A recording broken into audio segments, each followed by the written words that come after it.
This is Radio Truth, a series of commentaries by Dr. Michael Parenti. Michael Parenti is an activist and internationally known award-winning author and scholar. His recent books include The Assassination of Julius Caesar and Superpatriotism. His latest book, The Culture Struggle, will be released in November 2005. For further information, please visit his website, michaelparenti.org. Real democracy.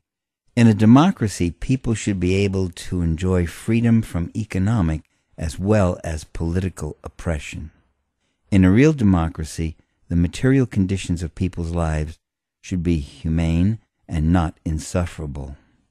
Anatole France once wrote, "The law, in its majestic equality, prohibits rich and poor alike from stealing bread and begging in the streets."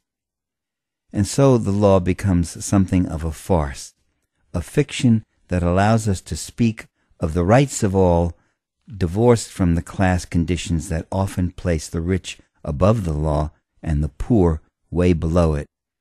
In the absence of certain material conditions, formal rights are of little value to millions who lack the means to make a reality of their rights. Take the idea that every citizen has a right to be heard. In its majestic equality, the law allows both the rich and the poor to raise high their political voices.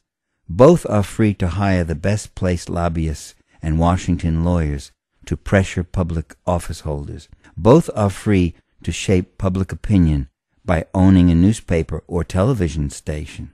And both rich and poor have the right to engage in multi-million-dollar election campaigns to win office for themselves or their political favorite. But again, this formal equality is something of a fiction. Of what good are the rules for those millions who are excluded from the game? We're taught that capitalism and democracy go together. In fact, many capitalist societies, from Nazi Germany to today's third world dictatorships, have private enterprise systems but no political freedom, and plenty of mass poverty. We're taught that capitalism and prosperity go together, and yet impoverished countries like capitalist Haiti, capitalist Nigeria, capitalist Indonesia, the mass of people live in terrible poverty. In such systems, economic freedom means the freedom to exploit the labor of the poor and get endlessly rich, and means little more than that. So transnational corporate capitalism is no guarantee of political democracy. When it works with any effectiveness, democracy is dedicated to protecting the well-being of the many and rolling back the economic oppressions and privileges that serve the few.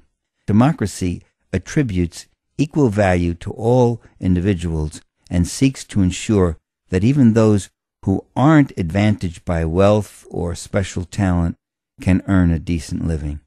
The contradictory nature of capitalist democracy is that it professes egalitarian political principles while generating enormous disparities in material well-being and political influence.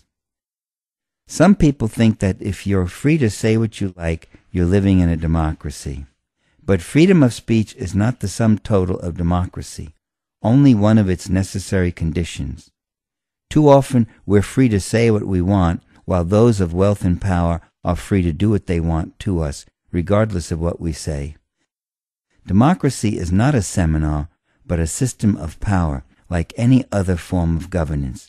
Freedom of speech, like freedom of assembly and freedom of political organization, is meaningful only if the free speech is heard and if it keeps those in power responsive to those over whom power is exercised. This is Michael Parenti for Radio Truth. This commentary was produced by the LA Sound Posse and may be freely copied and distributed. You can find us on the web at lasoundposse.org. The music was Flute Medicine by Synth.